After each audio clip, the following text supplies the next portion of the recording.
सागर slug RSS और भाजपा को लोकसभा में भी हराएंगे संतराम पाल के भक्त। हरियाणा हिसार के आध्यात्मिक संतराम पाल के भक्तों ने फिर हुंकार भरी है। भक्तों का कहना है कि जिस तरह मध्य प्रदेश के विधानसभा के चुनावों में संतराम पाल के 80 लाख भक्तों ने भाजपा को धूल चटाई है, उसी तरह आगामी 2019 के लोकसभा के चुनावों पूरे देश में संत के 3 करोड़ से ज्यादा अनुयायी भाजपा और आरएसएस के खिलाफ वोट करेंगे। हरियाणा हिसार के आध्यात्मिक संतराम पाल राष्ट्रद्रोह और हत्या के मामलों में जेल में 2014 से बंद है। उनके अनुयायियों का कहना है कि संतराम पाल को हरियाणा की सरकार ने 45,000 पुलिस फोर्स के साथ घेराबंदी करके डेरा से रामपाल को गिरफ्तार किया, जो भाजपा और आरएसएस के इशारे पर झूठा फंसाया है और संतराम पाल निर्दोष है। संत के अनुयायियों का कहना है कि भाजपा और आरएसएस ने पांखड़ी साधु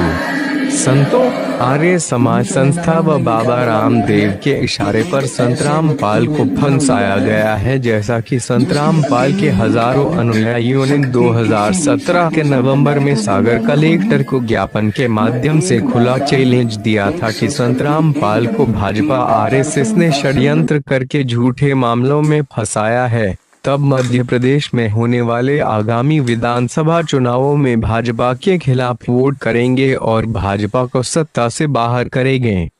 गुरु जी के ऊपर सरकार ने भारतीय जनता पार्टी की सरकार चाहती थी कि जो नकली संत महंत आचार्य है उनका उन पर प्रेशर था, क्योंकि हमारे सदगुरुदेव जी अन्य नकली संत महंत आचार्य की। ये कौन है नकली संत? नकली संत जो भी आप संसार में विश्व में आप देख रहे हो, जितने भी संत है जिनको शास्त्र अनुकूल मतलब जो शास्त्र के विरुद्ध साधना बता रहे हैं। जी जी जी।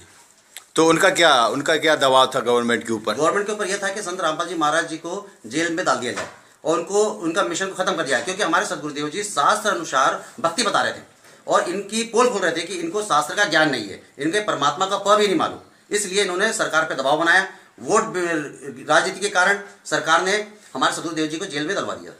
ये सरकार को उखाड़ जो फिकी है, अभी जो सत्ता इनका परिवर्तन हुआ है, तो ये सिर्फ हमारे गुरुजी संत रामपाल जी महाराज के अनुयायी ने किया है। इस रणनीति से लोकसभा में क्या चुनाव में भी आप लोग विरोध करेंगे इनका? जी बिल्कुल बिल्कुल, हमारी तो ये अभी से प्लानिंग चालू हो चुकी है। हम लोग जगह जगह जाके मीटिंग ले रहे हैं और सन 2019 में जो लोकसभा चुनाव होने वाला है उसके अंदर बहुत बड़ा परिवर्तन होगा और इस केंद्र की सरकार में जो बीजेपी सरकार बैठी हुई है इसको भी हम यहाँ से उखाड़ फेंकेंगे। हिंदुस्तान में कितने हैं आपके गुरु जी के अनुयायी? हिंदुस्तान के अंदर 3 करोड़ से अधिक है हमारे अनुयायी। तो सभी क्या मानेंगे आपकी बात? बिल्कुल बिल्कुल, यहाँ तो हमारे सदगुरुदेव जी के जो अनुयायी है, जो सदगुरुदेव जी के आदेश के ऊपर अपना सर कटाने को तैयार रहते हैं। और अभी मैं आपको यह भी बताना चाहूँगा कि आप बोल रहे 3 करोड़, हम 3 करोड़ से ज़्यादा वोटिंग करवा सकते हैं, क्योंकि हमारे जो भगत है, उनके रिश्तेदार है, दोस्त है, भाई है, हम उनसे भी निवेदन करेंगे, रिक्वेस्ट करेंगे कि इस अन्याय सरकार का साथ ना दें और इस सरकार के खिलाफ हमें वोट करना है। सर क्या एक्चुअल में क्या है कि जो भारतीय जनता पार्टी की सरकार को आरएसएस चलाती है और आरएसएस नहीं चाहती है कि हमारे ऊपर कोई भी संत महंत आ जाए, क्योंकि हमारे सदगुरुदेव जी शास्त्र अनुसार जो सब भक्ति बता रहे हैं, तो इससे अन्य नकली संत महंतों की पोल खुल रही है। इस कारण इन नकली संत महंत आचार्य सरकार से मिलकर, और सरकार को मालूम है कि इनके पास में पूरा वोट बैंक है, तो वो हमारे सदगुरुदेव जी इसलिए उन्होंने जेल में दलवाया।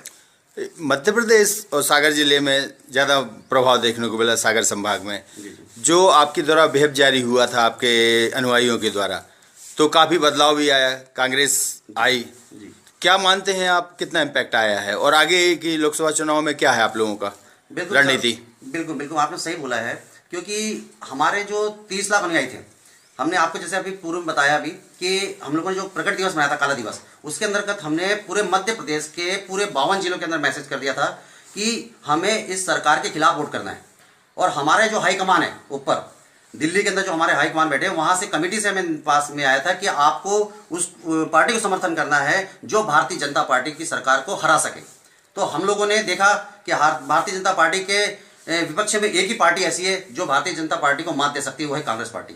तो हम लोगों ने सभी जितने भी हमारे अनुयायी थे, मतलब हमारे सदगुरुदेव जी के अनुयायी, मतलब 30 लाख अनुयायी जो है, उनको हमने मैसेज किया कि आप भारतीय जनता पार्टी के विरोध वोट करें और साथ में कांग्रेस को सपोर्ट करें, क्योंकि मध्य प्रदेश भारतीय जनता पार्टी का एक गढ़ रहा हुआ है। और इसके अंदर क्या हो गया, हमने अभी बीच में आपको पता ही होगा, आप लोग को हमने बुलवाया था 18 नवंबर सन 2018 को, हमने काला दिवस मनाया था। उस काले दिवस के अंदर हमने घोषणा करी थी कि मध्य प्रदेश के जो हमारे 30 लाख अनुयायी है उन तक, सर्व संगत तक हमने ये मैसेज पहुंचाया था कि इस बार हमें भारतीय जनता पार्टी की सरकार को उखाड़ फेंकना है, क्योंकि इस सरकार ने हमारे सदगुरुदेव जी को 18 नवंबर सन 2014 को 40 से 45 हज़ार की पुलिस फोर्स के द्वारा आश्रम को घेर लिया था और हमारे वहाँ 6 बहनों के बच्चे की मौत हुई थी। तो इस और उसका मुकदमा, झूठा मुकदमा हमारे सदगुरुदेव जी पे बनाकर हमारे सदगुरुदेव जी को जेल धाम में डाल दिया गया था। तो इससे हमारे सर्व संगत जो है बिल्कुल मतलब बहुत ही दुख का विषय है। और हमारे को ऐसा साहब की जो हमारे कुछ एक पुस्तक है सत्यार्थ प्रकाश, उसके अंतर्गत उन्होंने ऐसी ऐसी बातें लिखी जैसे कि 24 साल की लड़की हो और 48 साल का लड़का होना चाहिए, उनका विवाह उत्तम है, सूर्य पर लोग रहते हैं। आप बता सकते हैं कि क्या सूर्य पे लोग रह सकते हैं? हाँ? और 24 साल की लड़की और 48 साल का लड़का क्या विवाह क्या उत्तम है क्या? आज मैं आप ही से पूछना चाहूंगा। तो इस टाइप की बातें लिखी। तो हमारे सदगुरुदेव जी ने और भी बहुत सारी बातें लिखी है। तो इसके हमारे सदगुरुदेव जी बताया कि भाई ये गलत है, ये सही है। तो इस मामले में आर्य समाज हमारे खिलाफ है कि हमारी ये पोल खुल रहा है।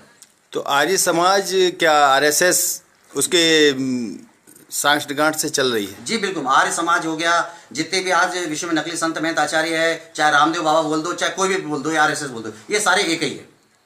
तो इनके इशारे पे चल रही है भाजपा आरएसएस? बिल्कुल, भाजपा उन्हीं के इशारे पे चल रही है। और आज अब हमारे सदगुरुदेव जी के जो अनुयायी है, अब इस सरकार को आपने अभी देखा होगा मध्य प्रदेश, राजस्थान, छत्तीसगढ़ में इनको मुंह तोड़ जवाब दिया है। अब आने वाले पूरे इंडिया के अंदर हर विधानसभा के अंदर हम इनको मुंह तोड़ जवाब देंगे और साथ में लोकसभा चुनाव में भी सरकार को उखाड़ फेंकेंगे। ठीक, थैंक यू। आप